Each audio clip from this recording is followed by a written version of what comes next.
Dear students, आज तीसरी unit पढ़ने जा रहे हैं। तीसरी यूनिट में आज आपको पढ़ाऊंगा। वैसे ये अपने सिलेबस की 5वीं यूनिट है। यूनिट नंबर 5 है तेल, वसा, अपमार्जक एवं संश्लेषित बहुलक, oil, fat, detergent and synthesized polymers. इन सब के बारे में अपन इस 5th यूनिट में पढ़ेंगे। मैं ये पहले यूनिट इसलिए ले रहा हूँ, थर्ड पोर्शन है अपना, इसलिए ले रहा हूँ कि थोड़ा इजी टॉपिक है। चलिए पहले बात करें वसा से।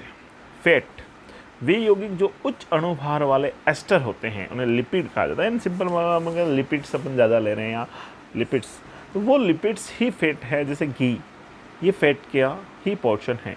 लिपिड सामान्यतः 3 प्रकार के होते हैं, यानी उच्च अणुभार वाले जितने भी एस्टर्स हैं, ट्राइग्लिसराइड्स होते हैं, वो फैट में आते हैं। सरल लिपिड, जटिल लिपिड और लिपिड के व्युत्पन्न, डेरिवेटिव्स ऑफ लिपिड। सरल लिपिड ये उच्च अणुभार वाले कार्बोक्सिलिक अम्ल तथा अल्कोहल के एस्टर होते हैं। यानी सिंपल है, कार्बोक्सिलिक एसिड जब अल्कोहल से रिएक्शन करता है तो एस्टर फॉर्म करता है, और उनके जो एस्टर हैं वो सरल लिपिड में आते हैं, ग्लिसरॉल के ट्राई एस्टर। सेकेंड बात है जटिल लिपिड। इन लिपिडों के जल अपघटन पर अम्ल और अल्कोहल तो मिलते हैं, उसके अलावा अन्य चीज़ भी मिलती है। फॉस्फोलिपिड है, ग्लाइकोलिपिड है। अगर फॉस्फोरस अटैच है तो फॉस्फोलिपिड, ग्लाइकोजन अटैच है तो ग्लाइकोलिपिड। सरल और जटिल तो हो ही गए। तीसरा है लिपिड के व्युत्पन्न। वे लिपिड जो सरल व जटिल से प्राप्त होते हैं लिपिड के व्युत्पन्न, यानी इनसे भी और भी तीसरा प्रकार है। यानी लिपिड का क्लासिफिकेशन उसकी नेचर पे। सिंपल लिपिड जो होते हैं वो एक, अगर सिंपल लिपिड को अपन सिंपल भाषा में डिफाइन करना चाहें तो एस्टर कह सकते हैं। ग्लिसरॉल के ट्राइएस्टर या ग्लिसराइड्स। हाइड्रोकार्बन के आधार पर, अगर हाइड्रोकार्बन की बेस पे अपन इसको क्लासिफाइड करना चाहें तो लिपिड्स 2 प्रकार के हैं, एक संतृप्त और दूसरा असंतृप्त। संतृप्त वे होते हैं जिनमें संतृप्त हाइड्रोकार्बन उपस्थित। संतृप्त हाइड्रोकार्बन का मतलब है जिसके ऐसे वसा जिनमें कार्बन कार्बन के बीच केवल और केवल सिंगल बॉन्ड प्रेजेंट हो। अगर सिंगल बॉन्ड प्रेजेंट होता है तो संतृप्त हाइड्रोकार्बन होता है, संतृप्त हाइड्रोकार्बन है तो वो संतृप्त वसा में होता है। ये सामान्य ताप पर ठोस होते हैं, यानी सॉलिड फॉर्म में एग्जिस्ट करते हैं। ग्लिसरॉल पामिटेट, ग्लिसरॉल ट्राइस्टीरिएट, ये सारी चीज़ें हैं। ठीक है बच्चों, जैसे ये एग्जाम्पल है, ग्लिसरॉल की रिएक्शन पामिटिक से करवाई।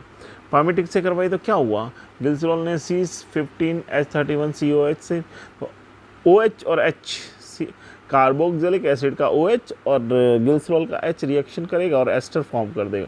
तो ये आपको कार्बन जुड़े हुए दिख जाएंगे।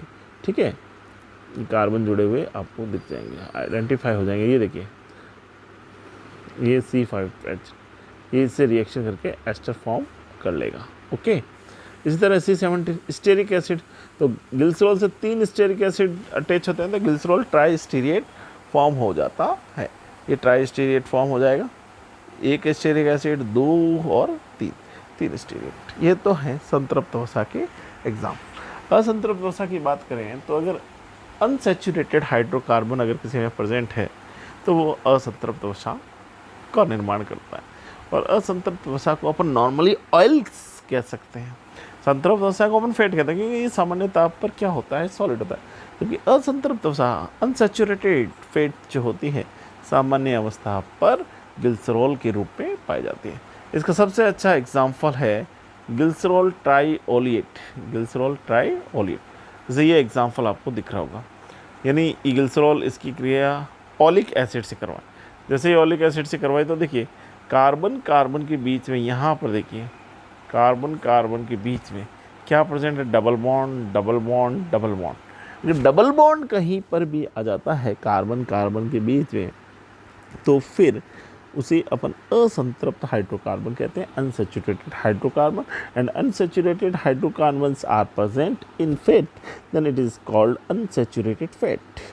ओके, चलिए नेक्स्ट टॉपिक अगर अपन डिस्कस करें इसके ऊपर, तो अपने पास ट्राइग्लिसरॉल ओलिएट हो गया। अब अपन बात करते हैं वसा अम्लों के आधार पे, यानी फैटी एसिड्स कौन से प्रेजेंट हैं, उस फैटी एसिड्स के आधार पर इन्हें 2 वसाओं में बांटा गया, सरल और मिश्रित। सरल का मतलब क्या होगा, जितने भी कार्बोक्सिलिक एसिड्स हैं, देखो C17H35, C17H35, C17H35, C17, यानी कार्बोक्सिलिक एसिड का जो ग्रुप है वो सेम है। यहाँ देखिए C17H33, C17H33, C17H30, यानी यहाँ पर भी कार्बोक्सिलिक एसिड सेम है।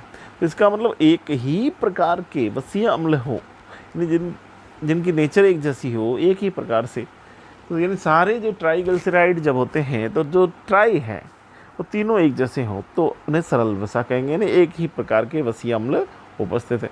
दूसरे केस में ऐसा होगा कि जो ग्लिसरिक जो एसिड हैं वो ट्राइग्लिसरिक, देखो C15H31, C17H33, C17, यहाँ पर ये वाला अलग है, ये वाले अलग है। इस तरह से डिफरेंट केस हो गया, और डिफरेंट अगर केस हो तो अपन उसको मिश्रित करें। जैसे ये एक और एग्जांपल है जिसमें क्या है C17H33, C15H31, C17H33, तो ये अलग अलग है। अगर अलग अलग है तो अपन इसको मिश्रित के अंदर आइडेंटिफाई कर देंगे। अब बात करेंगे अपन वनस्पति मूल की खाद्य औद्योगिक तेल। दो प्रकार के तेल होते हैं, एक एडिबल ऑयल होता है, एक इंडस्ट्रियल ऑयल होता है। एडिबल ऑयल जो खाने के रूप में काम करते हैं, इंडस्ट्रियल ऑयल कई प्रकार के लुब्रिकेंट्स या कई चीज़ों में इस्तेमाल होते हैं। तेल के स्रोत के रूप में अधिकांश जो वनस्पति होती है उनके बीज, जो सीड्स होते हैं, उन सीड से ऑयल निकाला जाता है। जैसे अरंडी का तेल है, सरसों का, बहुत सारे तेल हैं, ठीक है, जिन्हें दबाकर या मसल कर तेल निकाला जाता है। खाद्य तेलों के रूप में उन तेलों का प्रयोग किया जाता है जिनमें कोई स्वाद नहीं हो, यानी अगर एडिबल ऑयल है तो उसका कोई टेस्ट नहीं होता, टेस्टलेस होते हैं उन सारे ऑयल्स का उपयोग मैक्सिमम।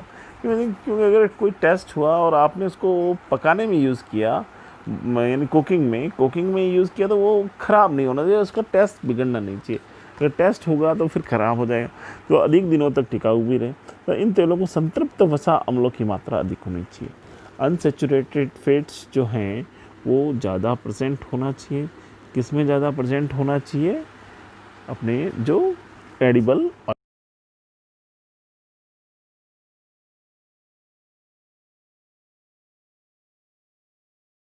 ठीक है, इन तेलों में 45 से 75% ट्राइग्लिसराइड पाया जाता है, जिनमें संतृप्त ओइक अम्ल उपस्थित अधिक मात्रा में उपस्थित होता है। ओइक एसिड मैक्सिमम होना है, अनसेचुरेटेड एसिड मैक्सिमम अमाउंट में प्रेजेंट होना चाहिए। चलिए नेक्स्ट, हृदयघात से पीड़ित जो व्यक्ति हैं उनको सोयाबीन तेल की सलाह दी जाती है। सोयाबीन तेल में अधिक से अधिक ओलिक अम्ल भी होता है, ओलिक अम्ल के साथ साथ लिनोलिक और लिनोलेनिक, ये और भी ज़्यादा अनसेचुरेटेड, जितने ज़्यादा अनसेचुरेटेड होगा उसका अपने शरीर में स्टोरेज उतना ही कम होगा। इसीलिए जो हार्ट पेशेंट्स होते हैं उन्हें सोयाबीन ऑयल की रिकमेंड किया जाता है, क्योंकि ये बॉडी में कम स्टोरेज नेचर रखता है। खाद्य तेलों के अलावा इनके और भी उपयोग है। अरंडी का तेल औषधि में भी होता है। अलसी वह बिनोले यानी सरसों का जो तेल है, वार्निश, वह पेंट में भी किया जाता है। व्यापारिक तेल का मतलब है जो इंडस्ट्रियल स्केल पर काम आता है। नीम का तेल, एजरेक्टेंड, कपड़े धोने का साबुन, इन साबुन बनाने, नहाने का साबुन, आपने नाम सुना होगा मार्गो साबुन। मार्गो साबुन क्या है? इसमें नीम की ही एक्सट्रैक्ट डाला जाता है, तो वो अब इस प्रकार का एक साबुन हो गया।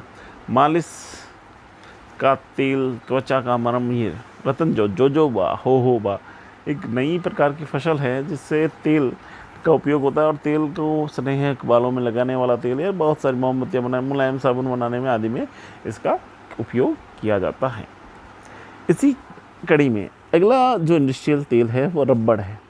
रबड़ को हेविया ब्रांचलेंसिस नाम होता है। इसका उपयोग पेंट, वार्निश, विभिन्न प्रकार के साबुन आदि बनाने में किया जाता है। ठीक है, अब अपन अगर डिस्कस करें सामान्य वसा अम्ल। सामान्य वसा अम्ल क्या होते हैं, कहाँ कहाँ पाए जाते हैं, उसकी बात करें। समस्त वसा कार्बोक्सिलिक अम्ल व ग्लिसरॉल के ट्राइएस्टर या ट्राइग्लिसराइड होते हैं। जितने भी वसा है वो कार्बोक्सिलिक अम्ल व ग्लिसरॉल के ट्राइएस्टर या ट्राइएस्टराइड होते हैं। ग्लिसरॉल के जो ट्राइएस्टर व ट्राइएस्टराइड हैं, विद्यमान अम्लों के आधार पर वसाओं को विभिन्न प्रकार प्राप्त होते हैं। संतृप्त वसा अम्ल व संतृप्त वसा अम्ल, जैसे संतृप्त वसा अम्ल जिनमें केवल इनमें संतृप्त हाइड्रोकार्बन पाए जाते हैं। जैसे एग्जाम्पल के लिए है ब्यूटेरिक अम्ल, पामेटिक अम्ल, स्टेरिक अम्ल। ब्यूटेरिक अम्ल का फॉर्मूला क्या है? CH3CH2 का होल टू COH। ये किस में पाया जाता है? मक्खन में, इसका सोर्स मक्खन है। पामेटिक अम्ल, ये पामेटिक अम्ल CH3CH2 का होल 14 COH, पामेटिक यानी 15 कार्बन। गाय व सूअर की चर्बूज, जैतून, वेलोन व धान यानी चावल के तेल में। स्टेरिक C17H35COH होता है। तो जानवरों की चर्बी या मक्खन या इनमें पाया जाता है। ये है अपने संतृप्तवसा अम्ल। ओके माय डियर स्टूडेंट, बाकी स्टडीज़ अपन कल या नेक्स्ट क्लास में करेंगे।